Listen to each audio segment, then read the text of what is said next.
United States thinks about its future alliance with Pakistan. She will moderate a conversation with hopefully your participation once Professor Son and the Ambassador speak. But you are here this evening to hear the Ambassador. Ambassador Hussain Haqqani is currently a Senior Fellow and Director for South and Central Asia at the Hudson Institute. From 2008 to 2011, he served as Pakistan's Ambassador to the United States and worked incessantly in a particularly rocky period in the US-Pakistan relation. He has served as advisor to 4 Pakistani prime ministers. He has served as ambassador to Sri Lanka. And in his spare time, as it were, he is a professor at Boston University, author of multiple influential books, and a frequent commentator in the public space on the future of Pakistan and South Asia more generally. Please join me in welcoming Ambassador Haqqani to the podium. After he speaks, Professor Son and Professor Fair will join him up here, and we'll hopefully have a vigorous conversation.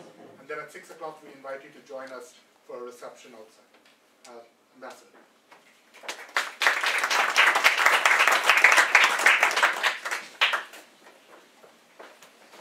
Thank you, Professor, for that very kind introduction, and thank you all for taking time out this evening.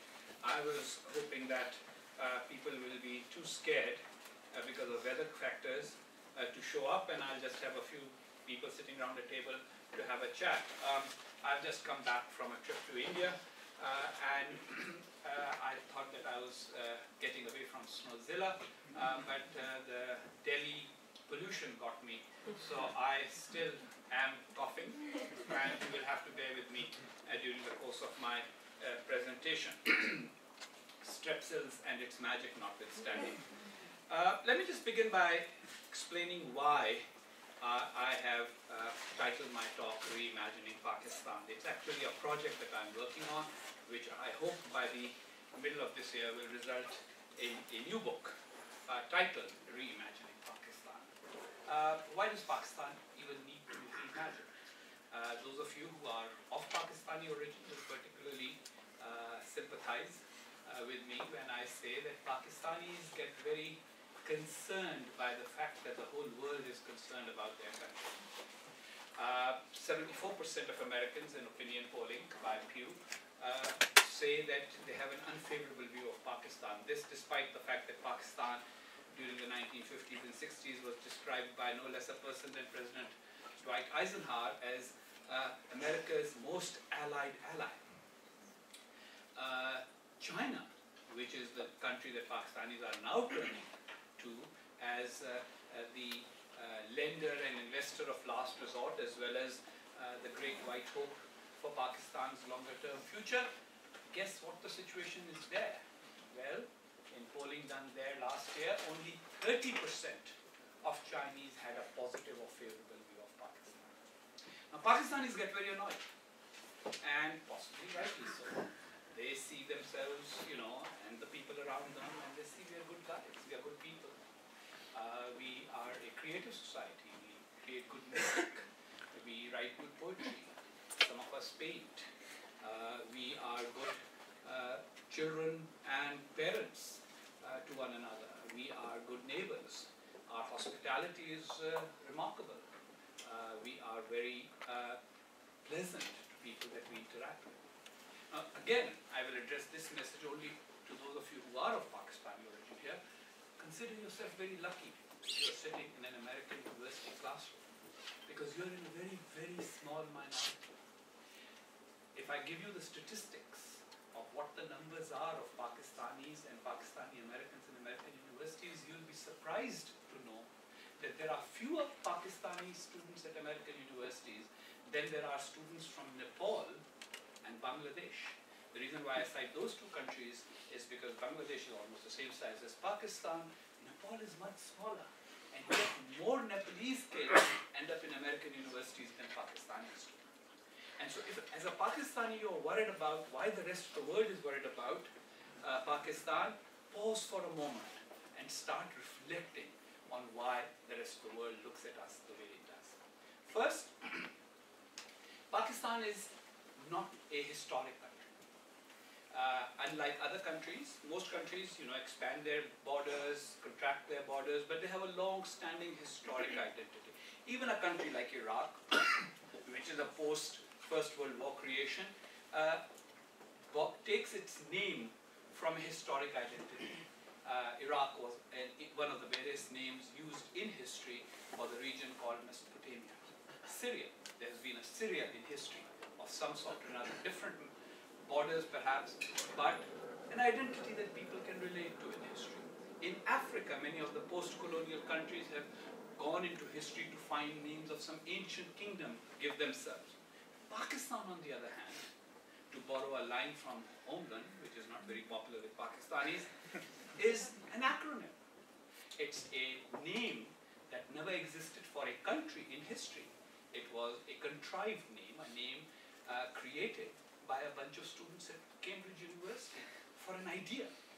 The idea being that the Muslims of South Asia, by virtue of their distinct and unique history, deserved to have a country of their own in areas where they constitute a majority.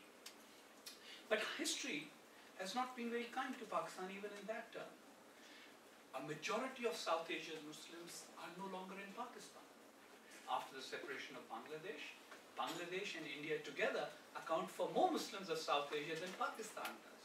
So in that sense, the idea of Pakistan, the origins of Pakistan, and the lack of history of Pakistan loom large in the life of Pakistanis, whether they want to confront that reality or not.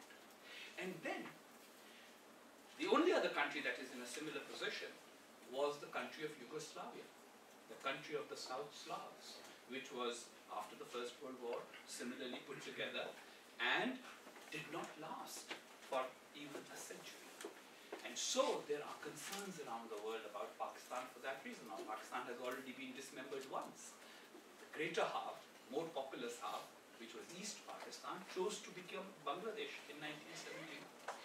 Pakistan is the country with the 8th largest military in the world, possibly the 6th largest nuclear arsenal, and yet it is only the 42nd largest economy in nominal GDP terms and 26th in purchasing power parity basis, on purchasing power parity basis. 2/3 of its population lives below $2 a day per family. And so, while Pakistanis understand why Pakistan should exist, and Pakistanis know why Pakistan is so important in the world, and while Pakistanis feel that they are the ones who have been injured by a lot of international factors, that's what Pakistanis will tell you. Jihadism, not our fault. It was the Americans and the Saudis. They came and set up operations against the Soviets in the 1980s, and we are still living with the consequences. We've been to war with India 4 times, more than any other single country has done, except the United States, since the Second World War, and the only one to have gone to war with the same neighbor over and over again 4 times. Again, not our fault. It's all because of India, and it's all because of Kashmir. We have not been able to raise our literacy rates at the same level as our various neighbors. For example, in 1947, what is today Pakistan had a literacy rate of 16%. What is today India had a literacy rate of 18%. Today, India's literacy rate has gone up to 72%. Pakistan's literacy rate hovers around 52 to 53%, depending on which way you count. So what was a 2% difference has become a much bigger difference.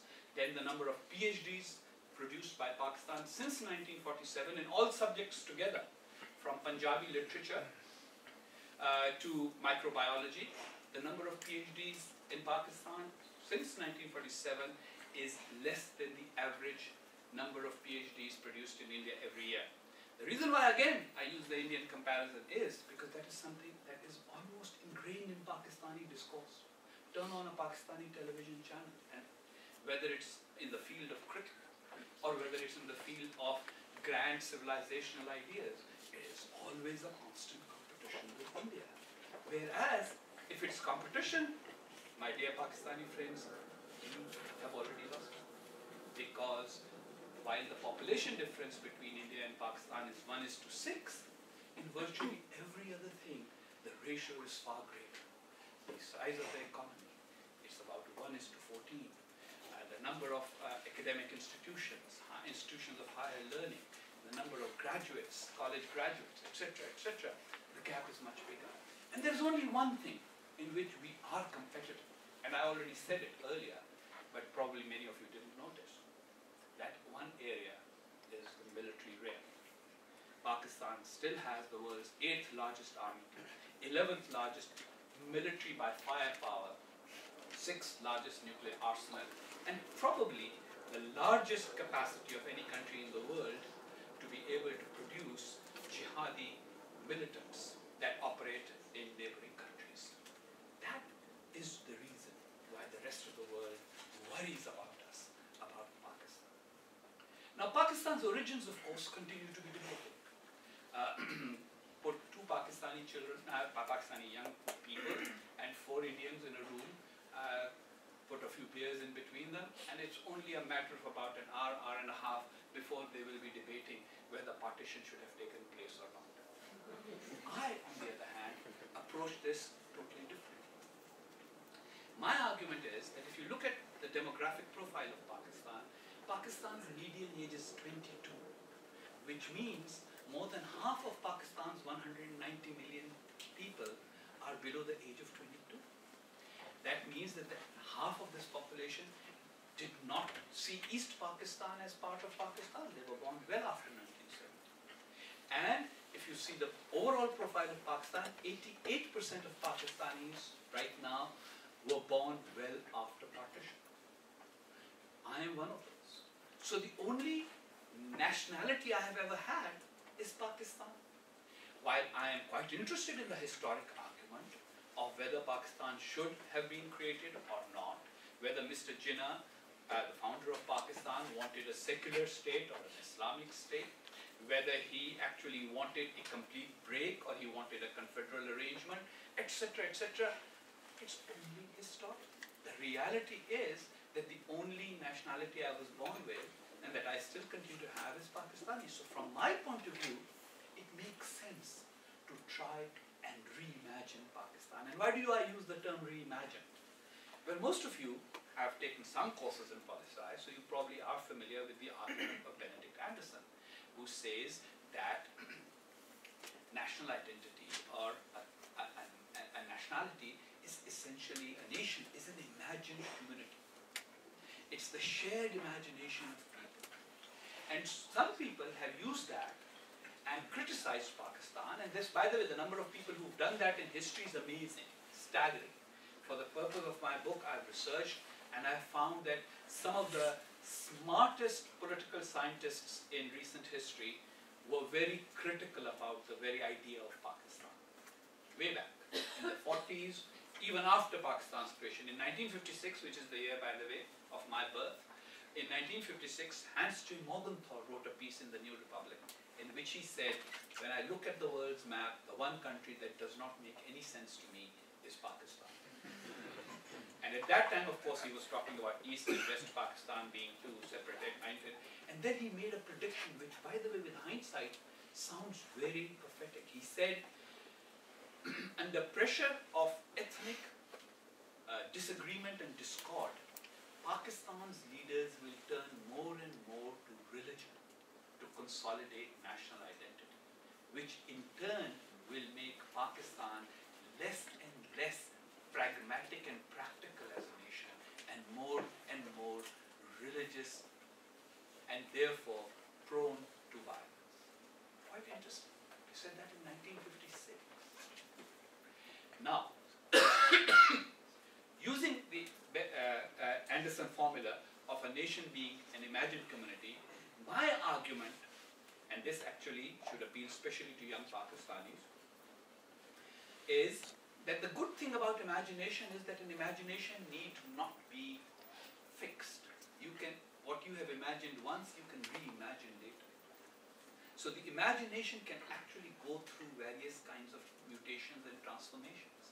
And so, if we look at Pakistan's history and realize that our founding fathers and subsequent to them, our rulers, chose to create an ideological paradigm for Pakistan in which the military was most important. And there's a historic reason why Pakistan ended up with a stronger military.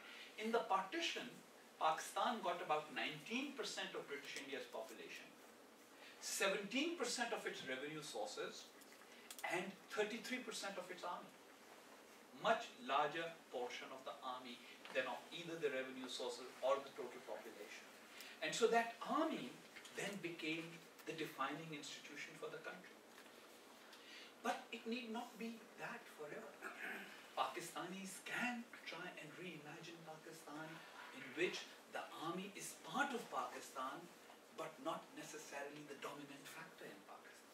Pakistanis see the country and the future of their country as something other than that of a warrior nation in which the military must dominate and military factors must determine all aspects of national policy.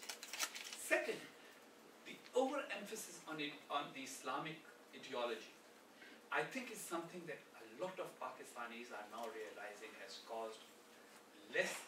created less advantage for Pakistan and caused more disadvantages for Pakistan. Because while in the beginning it sounded good, we are all one because we are Muslims and we will live by the principles of Islam, the second stage was far more difficult. What are the principles of Islam that we will live by? Who is a true Muslim? What kind of Islamic rules shall we make for the country?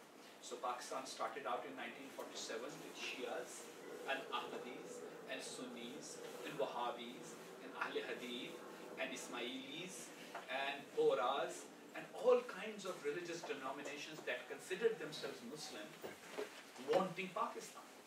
And yet within a few years the debate had started. Should the Ahmadis, who believe that there is a prophet who came after Prophet Muhammad, be considered Muslims for legal purposes? That debate lasted for almost 20 years before it was resolved through a constitutional amendment. The only country of the world's 193 sovereign states that are members of the United Nations that has actually amended its constitution to decide whether a particular sect was part of a particular religion or not. Now, every now and then, I'm sure, since I see such bright faces in this audience, I'm sure many of you have many interesting friends in this country because after all, a significant portion of the American electorate is evangelical Christian. If you run into some of them, they will tell you such and such. Catholics, not really Christian, Mormons, far away from being Christian, etc., etc. You probably hear those arguments.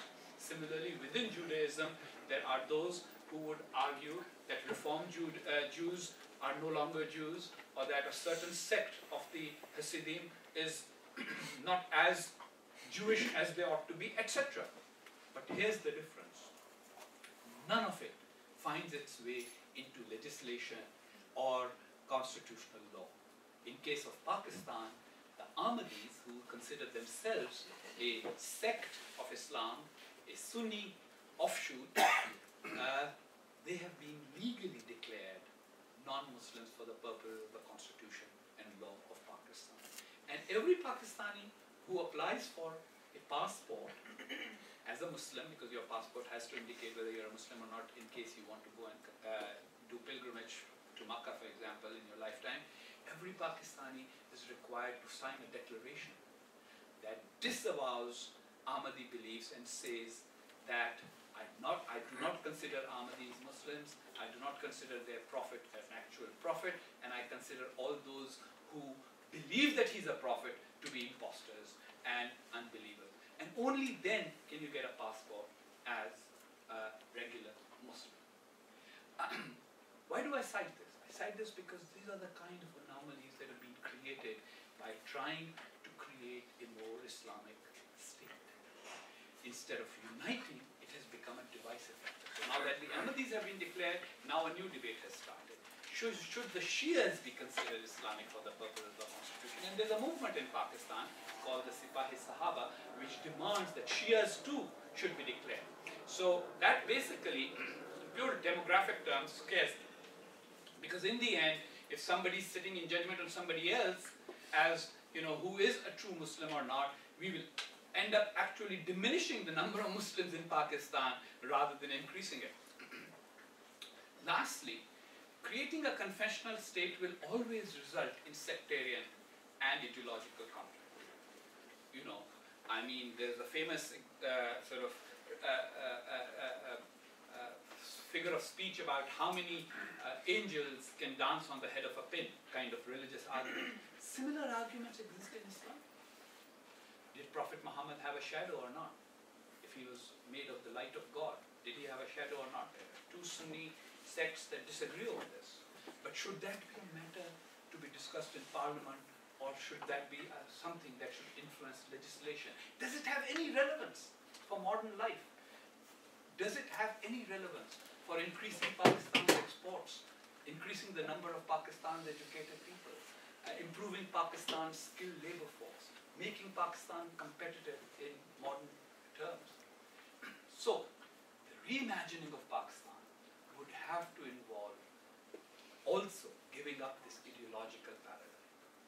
And what that would mean is that today, Pakistanis are taught in schools and colleges that we are Pakistanis because of a certain historic reality, because we have a shared ideology that makes us Pakistani. Instead of that, what we need to now do, the reimagined Pakistan that I talk about, would tell young people that you are Pakistanis because you were born in a country called Pakistan. And that, by the way, is not that difficult to do. There are many countries in the world that, if you go into their origins, have very unusual origins. Why should Belgium not be divided up between the Netherlands and France? The Dutch-speaking part being part of the Greater Netherlands and the French-speaking part being part of France. Belgium is just the former Spanish Netherlands that ended up then being set up as the Kingdom of Belgium in 1830. Not a very long time, about but what made Belgium survive so long? There is a Belgian identity, and there are some very sweet things associated with Belgium, including Belgian chocolate. Here's what made the difference. Belgium did not see itself as a warrior nation with a destiny to compete with one of its larger neighbors. If the Belgians had decided in 1830 that they will overcome or compete with France, which is 6 times larger than Belgium, or they will compete with or overcome Germany, which is also much larger than Belgium, then Belgium would have had to make a whole lot more chocolate than it does to be able to be competitive. In fact, a reimagined Pakistan would have to A, shed its ideological baggage and ideological identity, B, embrace the fact that it's a geographic entity, and C, come to terms with its diversity. Diversity, especially in ethnic terms. 54% of Pakistanis right now are ethnic Punjabis. But the ethnic Punjabis account for 72% of Pakistan's military, and a significantly more than 54%, their population size, share in Pakistan's civil bureaucracy. What does that do? It does not make the other ethnic groups feel equal parts of Pakistan. So, if you have one ethnic group that is dominant over others, what would that do? It's not easy to say, you know what, we are the strongest, we are the biggest, we have the largest share of the military, and therefore we are going to dominate you. Usually, in all such situations, an ideological paradigm has to be created. So if you think about it, it was only through the communist ideology that the Russians were able to dominate the Soviet Union. Why should you accept Russian domination if you are Tajik or Uzbek or Georgian or Ukrainian? Well, guess what? We are part of the great Soviet Union, which is trying to do something very different for the world. We are trying to change the world and bring Marxist-Leninist ideology into reality and manifest itself. And that's what's happened in Pakistan. The Islamic ideology has been used essentially to be able to perpetuate the ethnic domination of one group instead of a federation of partners that all have a share in the major decisions about the country. So we've already covered ideological paradigm being shunned, giving up the idea of being a warrior nation and a military-dominated nation. Third, a more equal, fair federation that accepts its diversity instead of insisting that we will try to create one nation by enforcing everything from the top. Just to give you an example, India and Pakistan became independent on the same day in 1947. Pakistan decided that it will have only one national language, Urdu, which at that time was the mother tongue of only 2% of Pakistanis. But that was going to be enforced as the national language. India decided not to choose any national language. They now have 24 official languages. 24. If you have an Indian rupee banknote, it has like 24 languages written on it in very fine print. So fine that most people can't normally read it. But it's diversity of language. Today, which of the two countries feels relatively more at ease about its identity? The one with 24 languages or the one with one language? Switzerland, which also has 4 national languages, by the way, does that have greater national unity, or does our country, Pakistan? So, Pakistan needs to imagine itself on that score as well. Diversity is sometimes better rather than insistence on unity that is enforced. The 5th factor for reimagining Pakistan would have to be a more honest analysis and appraisal of our history. Both after the creation of Pakistan, for example, events like why did we lose half our population? Why did the people of Bangladesh after an election decide that they didn't want to be part of Pakistan? Usually it's minorities that want to break away and separate. In case of Pakistan, it was the majority that chose to become a separate country. Why did that happen? What happened?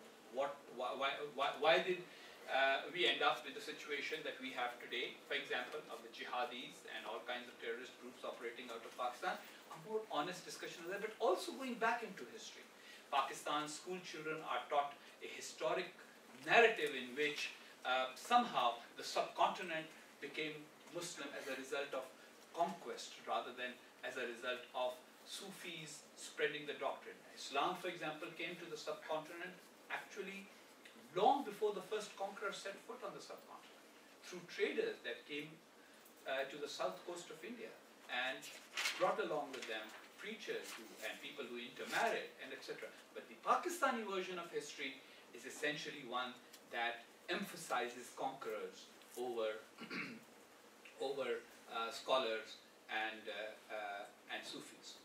That needs to change as well. And the last point that we need to change is Pakistan's overall global strategy of seeking global importance by virtue of military alliances.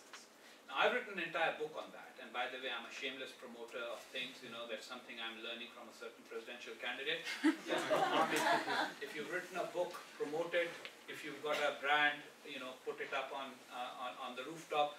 It's a great book, I think, even though I say so myself.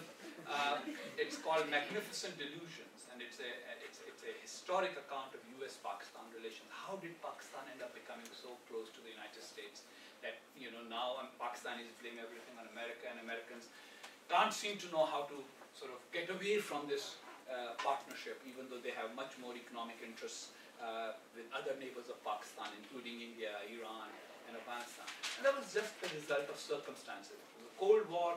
India wanted to be non-aligned. Afghanistan wanted to be non-aligned.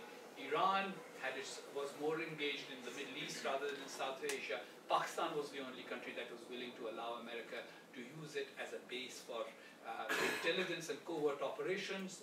Anybody who's seen Bridge of Spies, the U-2 flight took off from Pakistan, etc., etc. But that was good from the point of view of being able to sustain that large army that we had inherited. But if we are going to look at the future with a perspective of benefiting our 180, 190 million people, then a limited military partnership based on quid pro quo and transactional advantages is just not going to cut it. At the end of the day, Pakistan will have to grow its economy rather than depend on handouts from the United States, or for that matter from China. Pakistan will have to make decisions that have to be internally directed. Pakistan, for example, today is one of the world's largest producers of cotton. But if you look at Pakistan's export profile, Bangladesh, which does not produce cotton, has higher volume in higher value of exports of cotton products. Why? Because they have a more skilled manpower, which goes into producing garments which have greater value addition than just raw cotton. So those are the things that Pakistan needs to move into changing itself. Just to summarize, I would say that a reimagination of Pakistan is necessary for the younger generation of Pakistan, which is stuck with the mistakes of the elders. An ideological Pakistan will continue to be a center of jihadi extremism. A militarized Pakistan will continue to be a source of conflict in South Asia, whether with India or with Afghanistan. Only a Pakistan that looks at itself not as a nation sitting at the crossroads of conflict, but as a nation sitting at the crossroads of opportunity. A more pragmatic Pakistan. A Pakistan where a Sindhi, a Baluch, a Pashtun, a Mahajir, a Gilgit-Baltistan resident, a person from Azad Kashmir and from Punjab, all feel part of a community of ethnicities that all are part of a democratic nation, with each group assured of their linguistic and cultural and ethnic rights, and yet a Pakistan that strives to be globally connected. I didn't even go, I have like several pages of statistics. Pakistan, for example, on global connectedness falls far short of many countries that are even, and is less globally connected than many countries that are poorer than Pakistan. Pakistan's elite doesn't recognize it, by the way. Those of us who are Western educated, exposed, we don't realize it. Those of us who have ended up in other countries with green cards or with foreign passports as well as a result of Pakistan's dual nationality law, we don't realize it. But Pakistan, for example, ties with Afghanistan among the number of countries whose citizens need more visas to go to most countries than any other. That basically limits the Pakistani ability to be part of the rest of the world.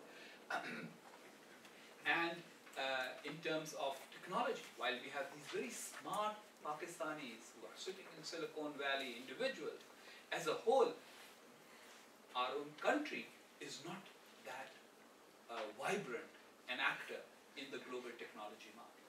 In terms of new patents, Pakistan is almost nowhere in terms of the countries that register new patents. So what it needs is a total change in the way we look at the world. Do we want to be a country that derives its pride from its warriors, its soldiers, size of its army, size of its nuclear arsenal, or are we going to derive pride from having a nation that actually looks after its people, whose people are welcomed all over the world?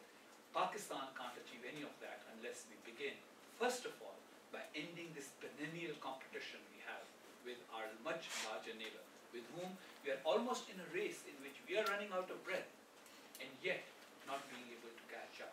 We need to redefine Pakistani nationalism, not in militaristic terms, not in terms of competition with others, not in ideological terms, but in terms of the prosperity of our people. I'll stop here. I'm sure there's much that I have given out as food for thought and will result in some good and interesting questions. Thank you all very much.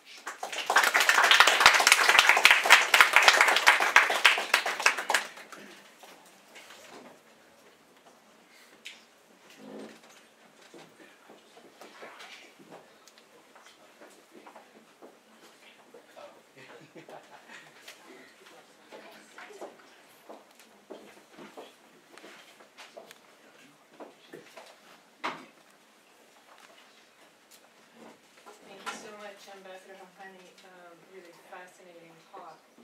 So many fascinating points to discuss, but I want to give the group here as much time as possible to talk. I want to just bring up a few ideas that your comments brought up for me. First of all, I think it is eminently appropriate for you to be using the framing mechanism of Professor Anderson, who unfortunately just left us quite recently, but the notion of imagining a nation is quite brilliant, and as some of our students here, I'm looking at one of my students now, and I don't think we've had a conversation in this entire entire year that we haven't talked somewhat about Benedict Anderson and Imagining Nations. So it really is a brilliant framing mechanism and discussion device.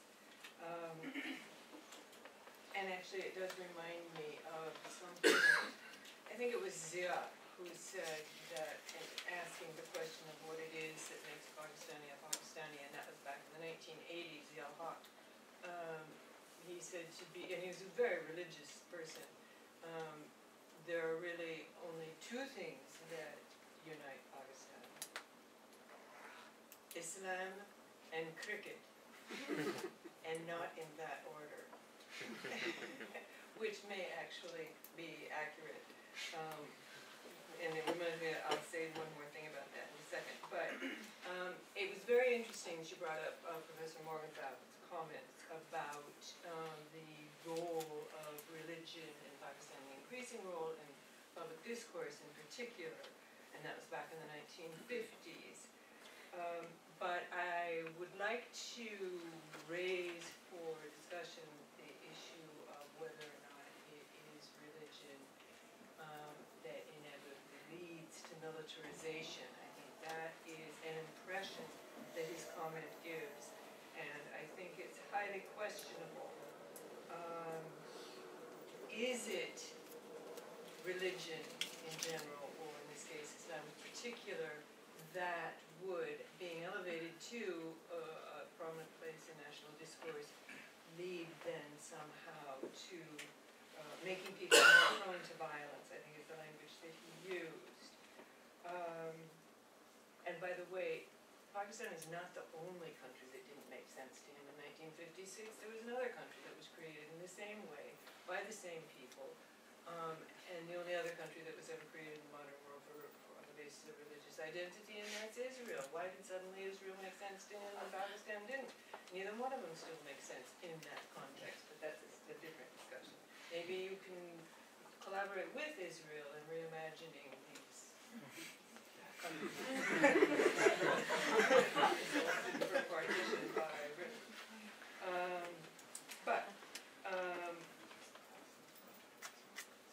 In particular, I would like to discuss your proposition that it is very important for Pakistan to give up its ideological paradigm, by which I think, I mean, you were talking about the militarization, but I think it's somehow linked with religion, and that's the part I would like to call into question. Could it not be said that there would be a reimagining of public discourse about Islam? The public discourse about Islam, the popular discourse about Islam that came into prominence, partly in the 70s during Zulfikar Ali Bhutto's regime, in which he gave prominence to certain religious factions who were anti-Ahmadi, and then even more so during the 1980s under Zia Haq. Isn't it possible to simply call into question that particular interpretation of Islam, which was quite militarized? And that, of course, too, would help with your project, which I think is very important. All the projects you brought up are very important and integrally related, but with the question of a more honest approach to history. As people began to forget that Pakistan is an acronym, they began to think of Pakistan, that is the land of the pure. Well, pure, which is of course not a broad term, but pure relative to what? Somehow other people who are impure. Those are not fundamental or foundational concepts in Islam. There are other ways to teach Islam rather than that particular 1970s and 1980s politically expedient approach to Islam. So that, as well as the question of Pakistan accepting its pluralism. As you noted, Pakistan's pluralism is primarily not religious. I mean, there are some aspects of religious pluralism, but primarily ethnic. So what about reimagining not necessarily the ideology of Pakistan, but education in Pakistan about other ways to understand Islam rather than those that are privileged as a result of the poverty of Pakistan. That is, when people get donations to teach religion, they teach their kind of religion, and rather than other kinds of other Muslims' approach to religion, as well as reimagining the governance of Pakistan. The governance of Pakistan, which does privilege Punjabis and Sindhis vis-a-vis people from KPK, or in particular Balochistan, people who have good reason to be upset about maldistribution of resources. So that leads me with a toss-out comment. There are groups who are gravitating toward an approach to reimagining Pakistan's governance on the basis of what followers believe is a more authentic or more acceptable to younger generations, of whom you say there are the majority, and it's quite true. And reimagining Islamic teaching, re-examining Pakistani governance, and in particular stressing education and fair distribution of resources, and that is, of course, the great cricketer, Imran Khan's BTI. I mean, I actually am a fan of cricket. So there are those approaches to reimagining Pakistan that don't call for the overhauling of the foundational ideology. So that's something that I think would be great fun to discuss. But thank you so much for such an enlightening presentation. Thank you. Okay, so I'm going to do something totally shameless, and I'm going to abuse my power, the moderator, to actually moderate between their two positions. One thing that and by the way, he has written 2 fabulous books, and the other one, sir, you have to plug your Pakistan book. between mosque and military. There was my South Asia class, you know it, because we New actually. edition coming up. Mashallah. New chapters. Updating it all the way to 2015. Mashallah, alhamdulillah. Rabba shukr for the Punjabis in the room. Okay, because I'm an inner Punjabi. Okay, so the one thing, so I actually think that you did not mention once the two-nation theory, but I know you, and we've had Twitter DMs back and forth, and I've seen your op-eds. And this kind of tweezes, or brings together some of the things that you were saying in his critique. The two-nation theory was fundamentally not democratic. The two-nation theory, and you were absolutely correct that today there is no ethnic diversity or religious diversity. That's because the two-nation theory drove out 1/4 of its original population, which in fact were not Muslims. And so one of the problems with the two-nation theory, apart from the fact, and the Muslim League that initiated itself was not a democratic party. So, you know, when I teach my South Asia class, everyone says Pakistan and India were equal inheritors of the Raj, and I'm like, no they weren't. They were in no way equal inheritors of the Raj by any measure. The parties themselves were very different. But the two-nation theory itself, from the beginning, said that those non-Muslim citizens of Pakistan were not welcome. And in fact, the very choice of imposing Urdu, when no one in Pakistan spoke Urdu, and in fact the majority of Pakistan actually spoke Bengali. And I like to propose a counterfactual in my class.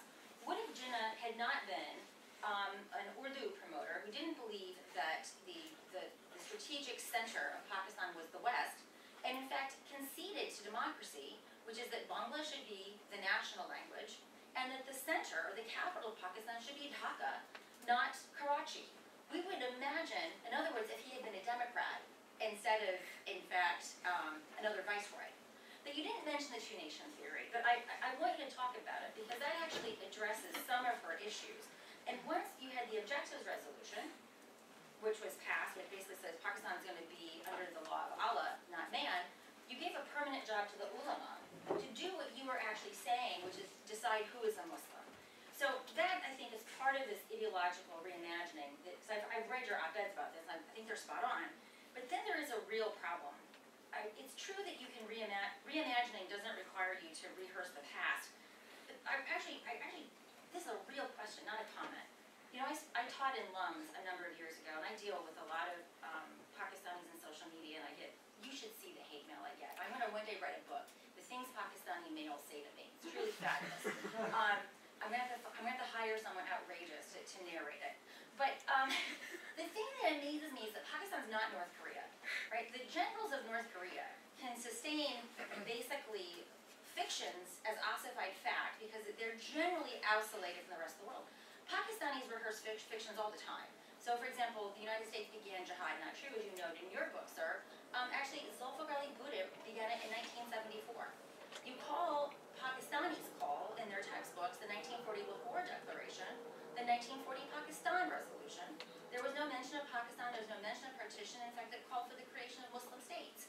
Pakistani textbooks and media and ISPR says India has started every war and Pakistan won every war. These are simply empirical Bakwas episodes. And Pakistan has never been isolated from the world, even at its highest point of being a pariah for the Taliban, Osama bin Laden. It's never been isolated. So what accounts for this enduring and accumulation of fiction that so many Pakistanis rehearse in their curriculum and elsewhere as fact, despite this thing called empiricism? How do you puncture this bubble of nonsense? That's a more difficult question, but before I come to that, let me begin by saying that the reason why I didn't mention the two nation theory and Imran Khan is because I thought I should talk about more relevant subjects than those that have become redundant under the circumstances. Cricket, look, I mean, it's a great line from Ziaul Haq, but the truth of the matter is that cricket doesn't unify nations. Pakistan's cricket team is essentially composed of one ethnic group, by and large, with a few people from Karachi thrown in. Nobody in Balochistan plays cricket. And so these are these cliches that we have, and we make them into discourse. Similarly, it's not only Pakistanis who have a problem with history. People who work on Pakistan here, many of them embrace these things. For example, Islamization goes all the way back to 1949 with the Objectives Resolution. It's a systematic. Bhutto may have expanded it because of 1971. Half of the country went away. He actually had a conference in Pakistan between mosque and military, I cite that, where he actually had a conference and said, can we have a new basis for our national identity? You know, and the scholars showed up, and half of them said, well, yeah, we could, because we could be a voluntary unit, and then the other half said, no, it has to, and it was the military that pushed for the Islamic identity. And people forget that between 1947 and 1958, Pakistan did not declare itself an ideological state. It was Field Marshal Ayub Khan who declared Pakistan an ideological state. Jinnah never used the word ideological state. Liaquat Ali Khan never used the word ideological state. The word ideological state was first used by Ayub Khan, who in his book, Friends Not Masters, actually makes extremely racist statements about Pakistan's own majority population, the Bengalis, and then about Hindus. And so what it was this Hindu-Muslim sort of oversimplified paradigm which was used, which, now I agree that religion is not necessarily the reason for militarization, but Pakistan's experience is one of militarization through religion. Because the whole idea, for example, in the 65 war, Ayub Khan's calculus was that a Muslim fights better than 5 Hindus. He said it explicitly. And of course, Nehru being, having a sense of humor, and his successor, Shastri was a successor at that time. And some of them came up with the idea that, you know, if Nehru used to say, if we ever have a war with Pakistan, I'll make sure that every 5th commander is a Muslim. And in 1965, that's what they did. They actually found all the Muslim officers in the Indian army to try and have a 5th Muslim commander, so that they could actually prove to the Pakistanis that your basic idea is wrong. It's not Muslim versus Hindu. There's some long-term standing historic paradigm that's been created over the years. After all, during the Mughals, the two communities lived a lot more harmoniously. Otherwise, there wouldn't have been an empire the way it was if there hadn't been greater harmony. So the whole history has been, it's a contrived history. And here I would slightly disagree that while Israel may not make sense to people, Israel actually does track itself through an internal argument of history. There was an Israeli state, there was an Israel in history that we are trying to recreate. Whereas there was no Pakistan in history that we are trying to create, which is why some people said we are trying to recreate the state of Medina, you know, the state that Prophet Muhammad had. because it is a serious problem for those who want a historic explanation for why they are members of a nation instead of a voluntary union of ethnicities. And yes, I agree that Pakistan's diversity right now is more ethnic than religious. There is a religious overlay as well, which has to be understood. It's actually just below the surface. The proportions, for example, of various Islamic sects vary between various parts of the country. And so therefore, and then how people approach religion. The Sindhis historically were always Sufis. They were much more at ease living with other groups. So for example, Hindus attended the shrines of Muslims, Muslim saints.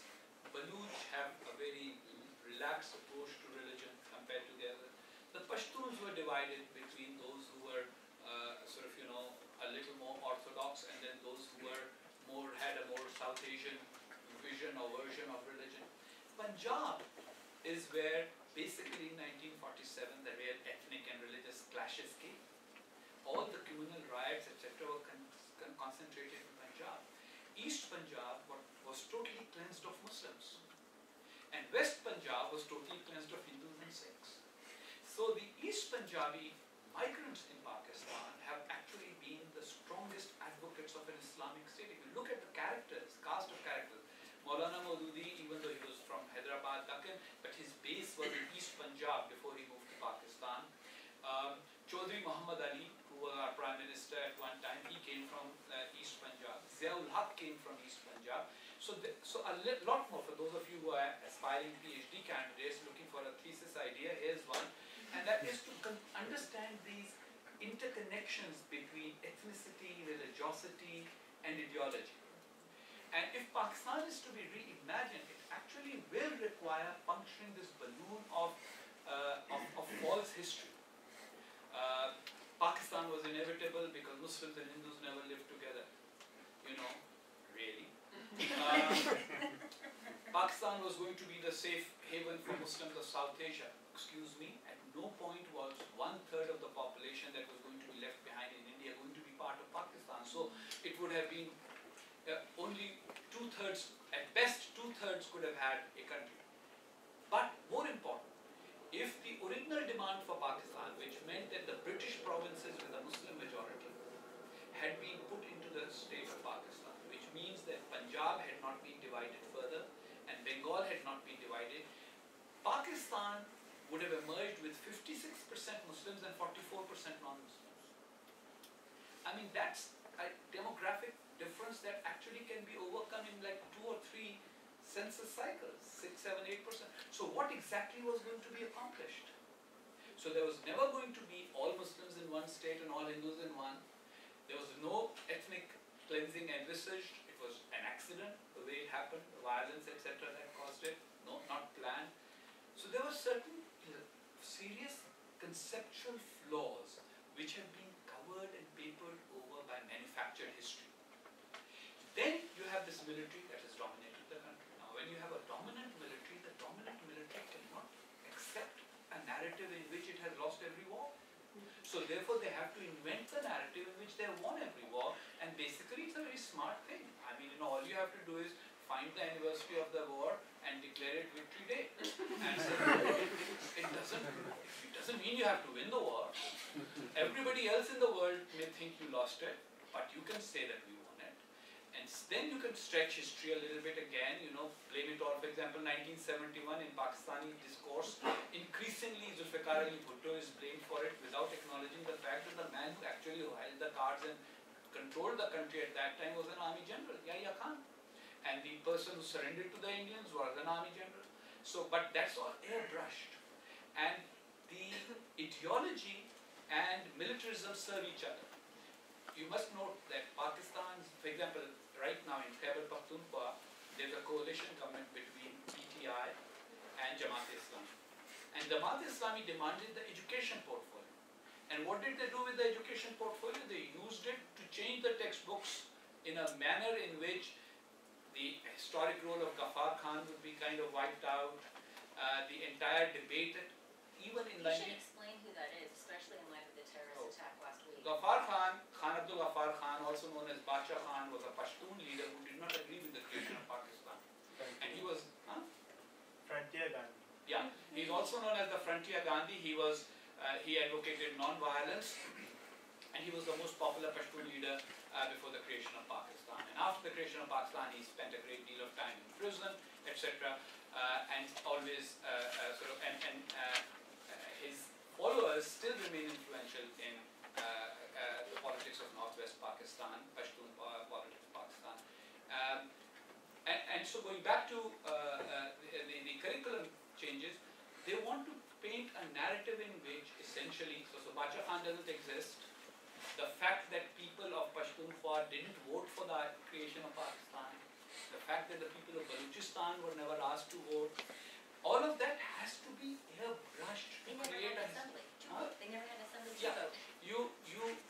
So there's been an airbrushing of history, and then because Pakistan became an American ally, there are people in America, whether they be in American governments successively or American academia, etc., who kind of have this very soft approach to Pakistan. It's very interesting. Read British scholars on the creation of Pakistan, read American scholars, with some notable exceptions. But there's a general tendency, instead of understanding that here is essentially a state that was created under very complex circumstances, and now basically it's people, if they want to be part of one country, they have the right to build a new democratic country. But a militarized state, under an army that wasn't, most countries raise an army for the threat they face, right? Pakistan inherited an army and had to create a threat to match the size of its army. That's a very fundamental thing that people need to understand about the process through which all of that came back. Which is why I say that this reimagining process will actually have to focus a great deal on cleaning up that whole mess that has been created with this oversimplified ideological history and militarized history, in which we Pakistanis did nothing wrong, everything wrong was done to us by the rest of the world. India is the biggest bully on earth, but then the Americans are fair weather friends who've never been nice to us. The rest of the world constantly conspires against us. For God's sake, even the fact that we now have a higher occurrence of floods is the result of a Zionist Hindu conspiracy, because they now have technology whereby they manipulate floods in our country. By the way, go Google it. Just put in the words HAARP, hard, and Pakistan floods together. You will find a whole bunch of articles saying that. And we are also, unfortunately, the only country where a physics PhD who headed our atomic energy program at the time actually wrote an academic paper, ostensibly academic paper, saying that the solution to the world's energy problems, because I'm a Muslim and I believe in the Quran, and the Quran talks about jinns who are made of fire, therefore the solution to the world's energy problem, beginning with Pakistan's energy problem, is actually greater prayer to bring the jinns into the service of mankind so that they can generate the energy for everybody. The guy has a PhD in physics from a British university. There's two other things that he did which was really important. He also calculated the exact number of angels that came down on the head of the pin, and he also calculated the exact temperature of hell. And the funny thing is, I grew up in an evangelical background, and we also had pamphlets that we would get at the Good News Club that said the exact temperature of hell and the number of angels that came down on the head of the pin. So I've got that with him. Me and Bashir, we have that. Yeah, his name is Dr. Bashiruddin Mahmood. The reason why I cite these things Oh, he is also not... met the Taliban, Yeah. and Osama bin Laden, trying to sell them nuclear. But the reason is actually kind of, I do like ringing the alarm bell, especially for Pakistanis. Young Pakistanis are Pakistan's hope, but they are not Pakistan's hope if they will buy into this kind of narrative. So whenever I have an audience in which I see even two Pakistani faces, I actually start talking to those two rather than the rest of the crowd. You have to come to terms with the fact that the reason why the world sees us as a problem is because we have a problem. Try to think from the point of view of being an average American professor at an American university, a physics professor who reads this paper, and he says, oh God, this guy heads their nuclear program? Boy, are we in trouble? You know, that kind of thing. And so therefore, that's why when people, I mean, I know, I'm called all kinds of names in Pakistan, from traitor to American agent, to Jewish agent, to Hindu agent, Are they whatever. all paying you? I hope so. I think I've got the invoices sitting on my desktop. We'll send them one day and probably correct everything. But the point is not this assumption that there's a great grand conspiracy occurring against Pakistan, and that those who point out some flaws and ask some questions about Pakistan's functioning, that they are somehow engaging in treasonous conduct, is part of the problem. And the reimagined Pakistan will have to open its mind to everything. There's no problem. I mean, okay, so we can have two opinions. You can say that Qaid-e-Azam Muhammad Ali Jinnah was a perfect leader, but there were some Muslims like Bacha Khan who were good guys, but they disagreed with him. What's the big deal? That, you know, Pakistan's creation at that time, there were very legal complications, etc., which the British helped smooth by holding a referendum in Khyber Pakhtunkhwa instead of letting the assembly vote, because the assembly would have voted against.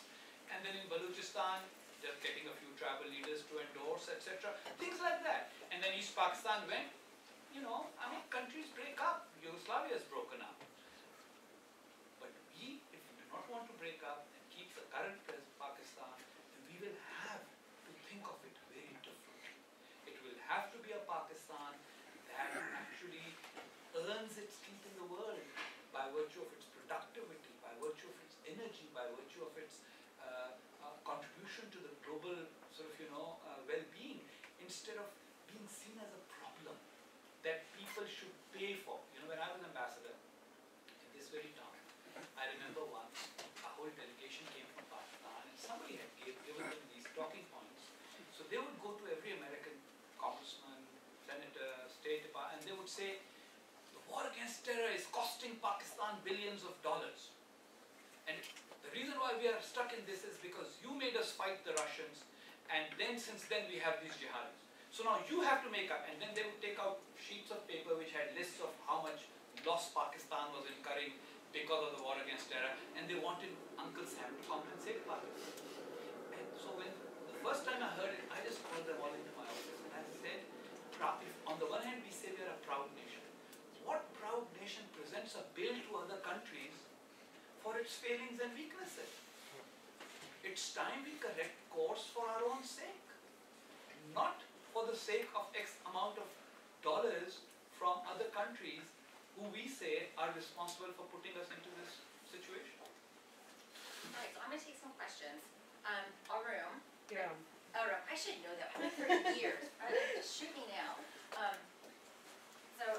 Arun is going to go first. And I'm sure you presented some of those memos, right, sir? This is a fellow from Parks and MC. So I would present that you not, I would ask that you not speechify, because I actually have a family crisis and I actually have to drive to Indiana like imminently. So questions only, no speeches. And we'll do Q&A for 15 minutes and I got to get out of here. So Aaron, you first. Ambassador Haqqani, thank you so much, and Professor Fair. It's really great seeing all of you here. Thank you for your talk. I agree. I think that when you walk into a room, it's always very tempting to speak to the Pakistani students in the audience. Having said that, I think that there's a lot of people from Pakistan who are now present in the United States who probably supported you much more than you imagine. And I know they're not terribly vocal. They're definitely not the people who, for example, attack people like you on Twitter. They're the people who would defend you, but they're not very public. I guess my question to you is, why come in here and point out the crazies, right? I mean, there are crazies in India that I could point out as well. Swamis who say that women should not walk around while they're on their period. Crazy things like that, or they deserve to be raped or whatever. But at the same time, why not talk about the fact that what happened during your tenure as ambassador, when the civilian government, for a hot moment, tried to take something back from the army, and there was a major crisis which has probably led to the reason why you probably have not been able to enter that country again. Let's talk about the Pakistanis who are actually trying to reclaim space in much the same way that you were talking about. What's the resistance right now? A lot of us don't believe in the two-nation theory the same way. But at the same time, we're like, well, this is what we have. Yeah. Now what do we do? Right? Why is it that an ambassador like yourself, who managed to come up with not only questioning the army's role in civilian processes in Pakistan, but the army's role in coming to Washington, D.C., much like Rahil Sharif did just this year, to be given that kind of reception by the American state, there's one thing to say that this country that has struggled with democracy since its inception has given this outsized role to the military in its own country. The world's most powerful, most democratic country is doing exactly the same. It's reinforcing the role of that person who has no business being there. He's not the head of state. So why don't we talk a little bit about what happened to your civilian government when it tried to get some of its back? Good point. I think that you more or less, it's a very cleverly phrased question because it's an answer with a question mark at the end of it. The only real question there was, why bring up the crazy? I don't bring up the crazies and I don't bring them up deliberately. It just came in the course of conversation. And I know that there are swamis in India and there are people in America and all that. And unless somebody gets the nomination in the presidential election, crazies by and large are kept like as crazies. And the big difference is that I worry about my country, that sometimes the crazies are actually in much more responsible positions. So having a guy who believes in jinns and wants to control them to be able to change the world's energy situation ended up becoming head of the nuclear program. That worries me. That's the only reason why that came up. Otherwise, I wouldn't have even dwelt on it. As far as the civil military question is concerned, look, I agree with you that there are many people, not only here, but even in Pakistan, who believe that. But you know, they make examples. So, for example, I have been made an example for all of you who may want to do this again. That, you know, if you're going to raise certain harsh questions, you'll never be forgiven and you'll be constantly targeted, accused and abused. That said, I think that it's going to be a multi-faceted, multi-year project to actually gain sufficient space in Pakistan, and it's multi-tiered. For example, civil military, space has to be gained for the civilians. Now obviously when the civilians gain space, the civilians are not going to be the perfect civilians, because the guys who will gain space may actually be flawed civilians. Then among the civilians there will have to be between the smarter and better civilians than the bad civilians. Then there are going to be governance issues, then there are going to be ethnic issues, we already see them.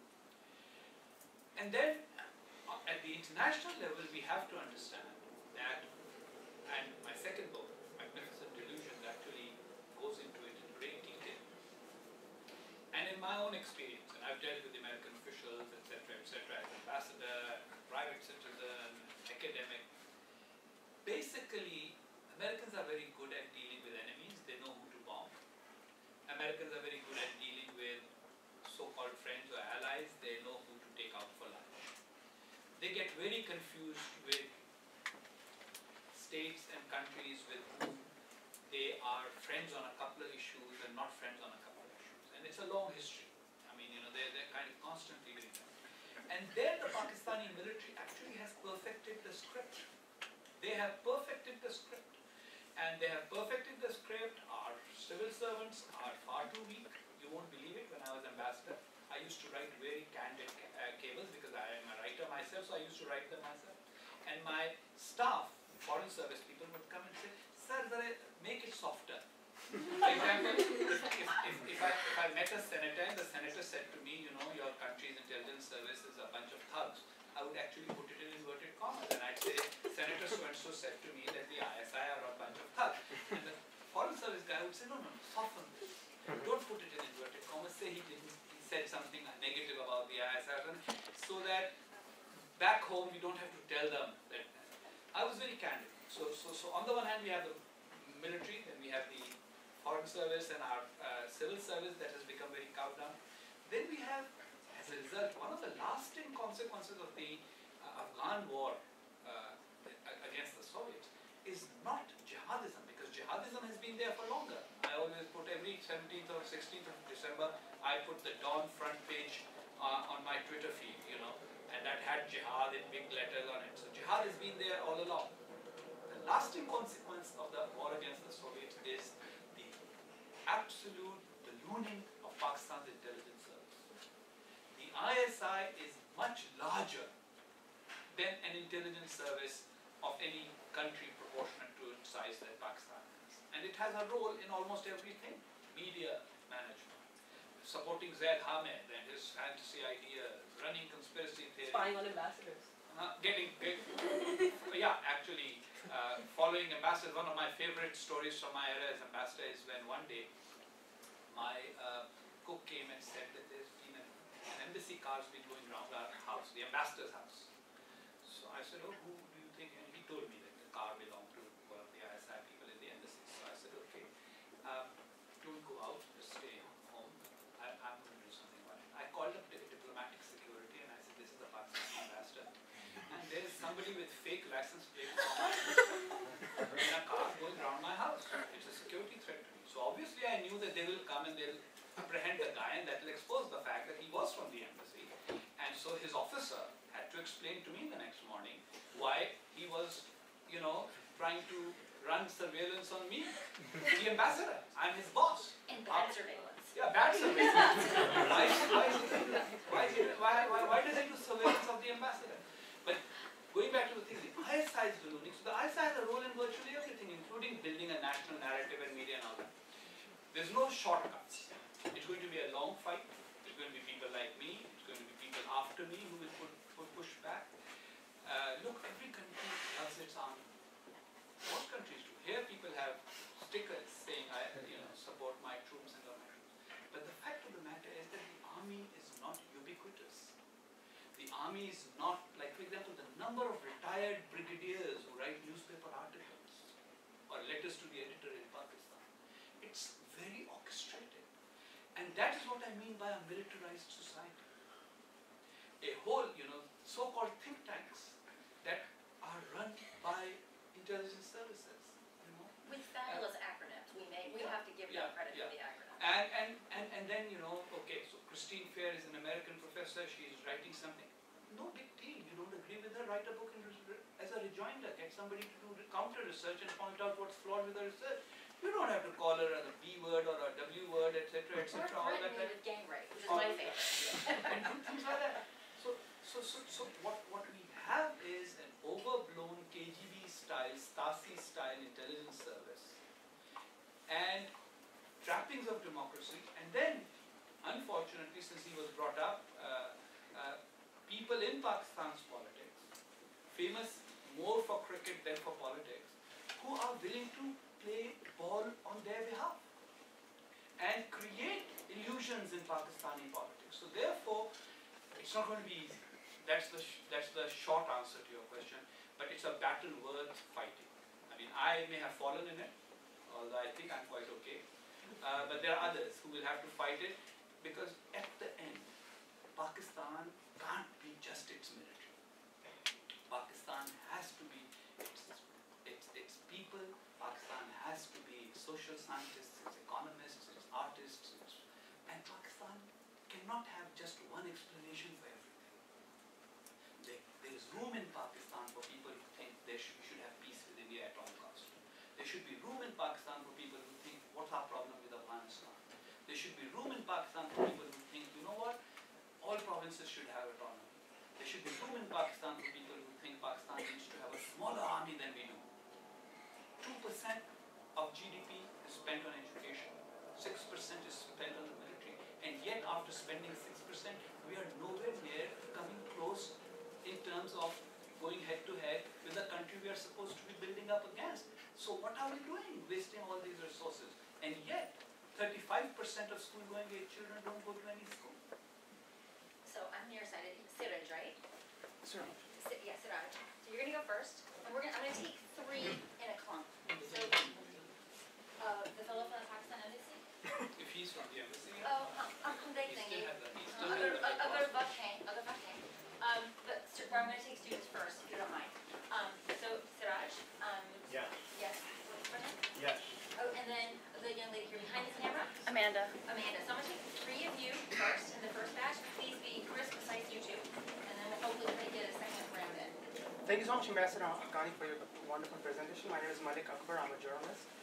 You have had a wonderful transition. You were once an activist for the Jamaat Islami, and then you are a staunch liberal in Pakistan now. What caused that transition? Because we have millions of young Pakistanis who are radicalized by the television channels, by Zaid Hamid type of people. What needs to be done to induct that transformation in the Pakistan youngsters who are picked up, who are radicalized by these jihadi or religious organizations? And you have had this personal experience from transitioning from Jamaat Islami to liberalism. what needs to be done? Do you have like some suggestions that we could, utilize in terms of de-radicalizing the We Pakistani got your youth? question.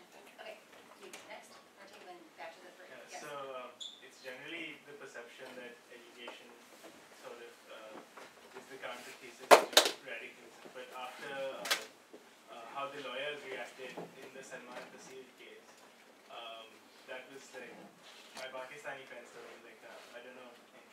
But with more than 90% of Pakistani students going to madrasas for education, sorry, not Complete the question.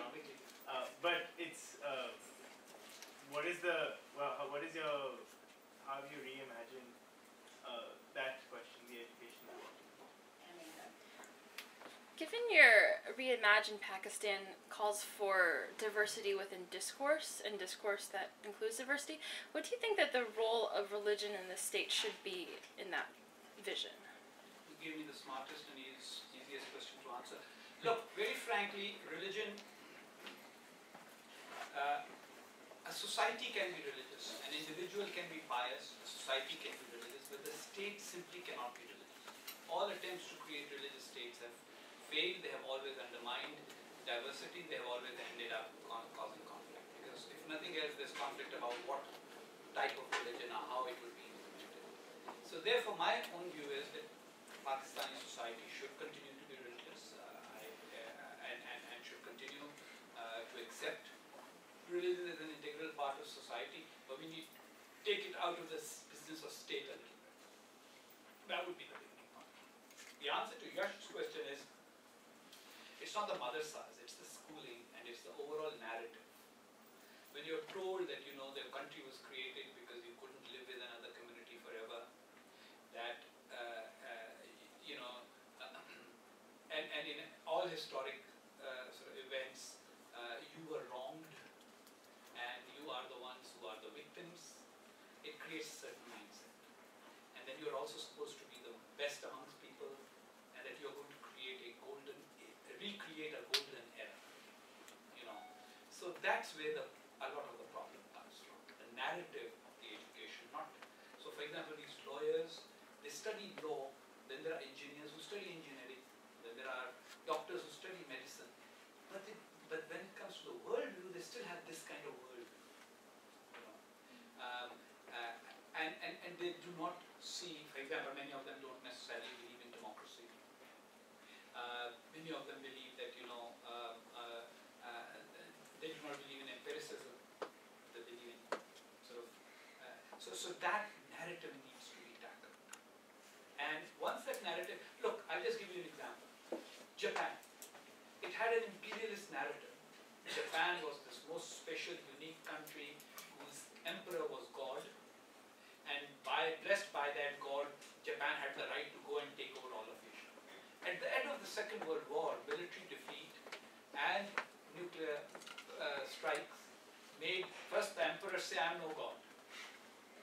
And second, Japanese society actually started revising and revisiting its own history.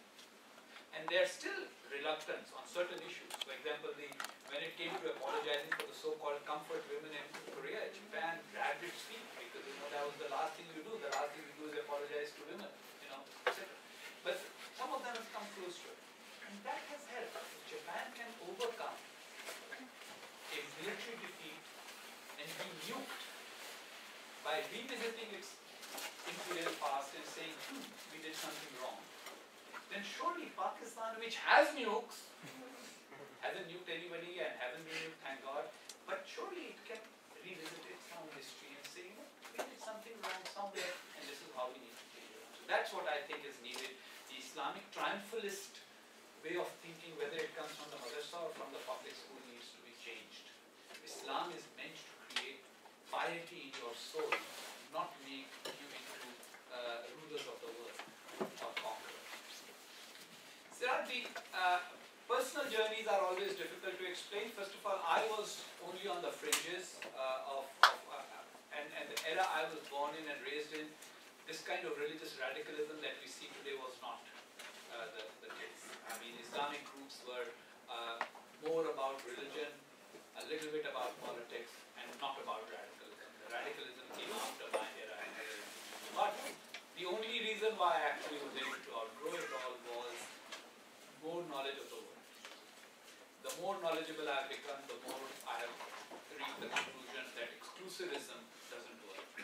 That, for example, as a young boy, I grew up in Karachi. I thought being a good man or a good person equals being a good Muslim. Then I traveled abroad. I was 18, 19, and I found people who were good people, but they were not Muslims. And I found Muslims who were not good people. And so that's the way it happened. Most important thing is change the idea of education from brainwashing to actually making people think. I think I was blessed that way, that my parents, etc., always, my father, for example, always asked me questions that were contrary to what was being taught in the school curriculum. You know, and I always looked for other materials and other sources. But this single-minded brainwashing approach really causes a lot of problems. So you have to have the ability to look at alternative views. A lot of the radicalism that we see is actually a outgrowth of Islamo-nationalism. Many people are not particularly religious in their private lives, and yet they are very radical. They are willing to kill the next person for Islam. They are not willing to sort of give arms for Islam. They'll chop off their arm for Islam, but they will not give arms for Islam. You know, so it's a phenomenon that needs to be fully understood. And in case of Pakistan, I'm absolutely convinced that the religion that we need to deal with is the religion that has been made part of this national identity and national discourse, not the religion that has to be in personal life. I'm sure you know many people. My mother was an extremely religious person, God bless her soul, prayed 5 times a day, got up for tahajjud, did all kinds of things, fasted, and yet she was the gentlest person, never judged anybody, never commented on anybody, never wanted to enforce anybody. It's this idea that somehow this faith is going to inspire us into some kind of national success and victory. That is the bigger problem than just piety and religiosity. Okay, one more round of questions, then we're going to close up. The fellow in the back, the fellow from the Pakistan Embassy, I presume you still have a question? I'm good. Okay. So just any other questions? Yes, Stanley. Oh, and yes, in your name? Ahmed. Okay, so in that order, and then take 50 questions. You'll answer briefly, and then we will say good night and drive safely. Yes, sir. I think I'm Jay Kansar from the Indo-American Foundation. We've met many times before. I think you would say that Pakistan's problem with radicalism in the institutions and such is not a it does not come from a vacuum or exist in a vacuum, but that the countries part of the Ummah per se contribute to it, such as those in the Gulf country. Can you unpack that as to the contributions of some of these countries to this idea of a militant Islamic state? Okay. Stanley. I'd like to ask you about the current tensions, particularly between Iran and Saudi Arabia. Prime Minister Sharif offered to mediate, that was immediately slapped down by the Saudi foreign minister, very publicly, I'm tempted to say undiplomatically. There has been sectarian tension already in Pakistan. How do you see this growing confrontation, really, between Iran and Saudi Arabia affecting Pakistan? And then finally, your question. I just have a question: who and how is going to translate this new reimagined idea of Pakistan to the majority of brutal people of Pakistan? Because you highlighted the educational difficulties in the system. Is it going to come from foreign educated Pakistanis? Is it going to come from the government? Is it going to come from the military? Who is going to do this empirically? I do not know the who. I'm the ideas guy here. So I think if Karl Marx had waited to find out whether there was some Lenin waiting to act on his ideas, then I think the Capital wouldn't have been written. It's not a great book of literature in my opinion. But anyway, I'm just saying that as a point. So it's not. But I do expect the younger Pakistanis are actually looking for some kind of a template. And right now they're going with small bits and pieces, and so what I'm hoping to do is deliver just when I wrote Pakistan Between Mosque and Military, it was the first book that actually dug deep into explaining the connection between Pakistan's jihadis and Pakistan's militarism. and it developed into many other ideas. A lot of young people in Pakistan actually grew up realizing, yeah, well, you know what, these are not two separate things. It's not like, you know, Musharraf is the savior and the jihadis are the bad guys. Actually, at some point, they're the one thing. And so I'm hoping that by coming up with a full explanation, I'll actually contribute to that discourse, and then somebody else who's younger than me and a little more engaged back home will probably bring about some change in that sense. Stanley's question. Saudi Arabia and Iran have both used Pakistan for a proxy war, but Pakistan's,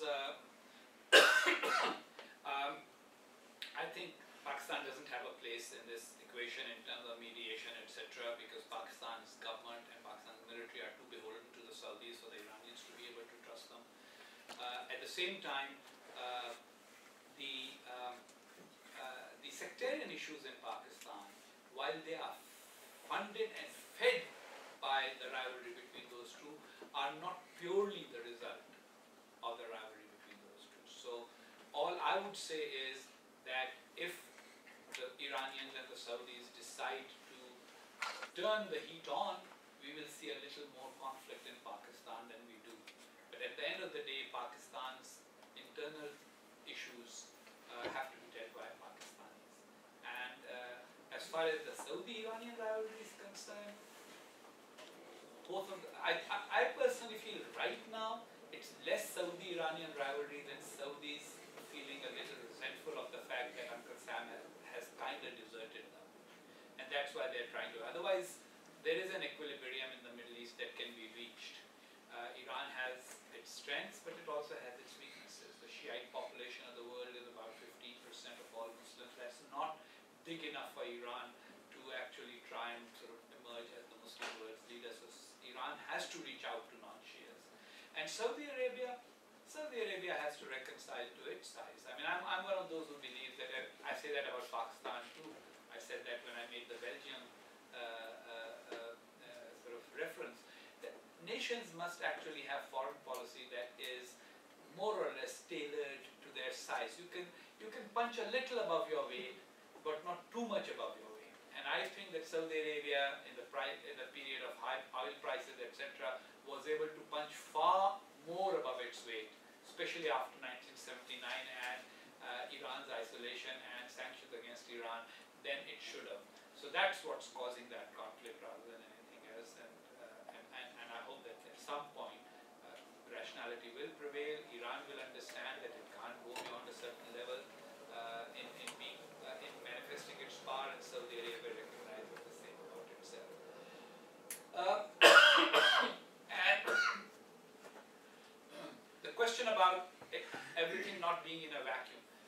Yes and no. If you read Pakistan Between Mosque and Military, I point out that even in 1949-50, when the Arab world in particular was embracing Arab secularism and Arab nationalism, and Turkey was secular nationalist and Iran was secular nationalist, Pakistan was trying to invoke the Ummah or the idea of the Ummah. By 1962, Saudi Arabia had joined it. So it became Saudi money, Pakistani idea. If you think about it, the Mu'tamar al-Alam al-Islami, or the Muslim World League, operated out of Karachi for a long time. The Grand Mufti of Palestine lived in Karachi instead of living in a Middle Eastern capital, etc., etc. Pakistan does have a very unique place in all of this. And if you think about it, while right now we are going through a phase of radical Islam even in the Middle East, the truth of the matter is that the Arabs can very easily switch from religion to nationalism. Because after all, they are a nation based on language and culture and history. And the Indonesians will always have Indonesian identity. And this is one of the things, let's end it on it. Ziaul Haq used to say that if the Arabs stop being Muslim, they will still be Arabs. If the Iranians stop being Muslims, they'll still be Persians.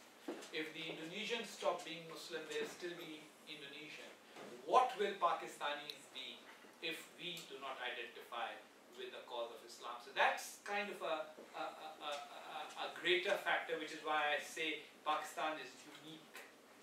That said, yes, Pakistan is right now part of the great firmament a great ferment that's going from Morocco to Indonesia, and Pakistan could actually also play a leading role in changing the nature of that ferment by virtue of adopting and accepting a more pluralist vision of Islam.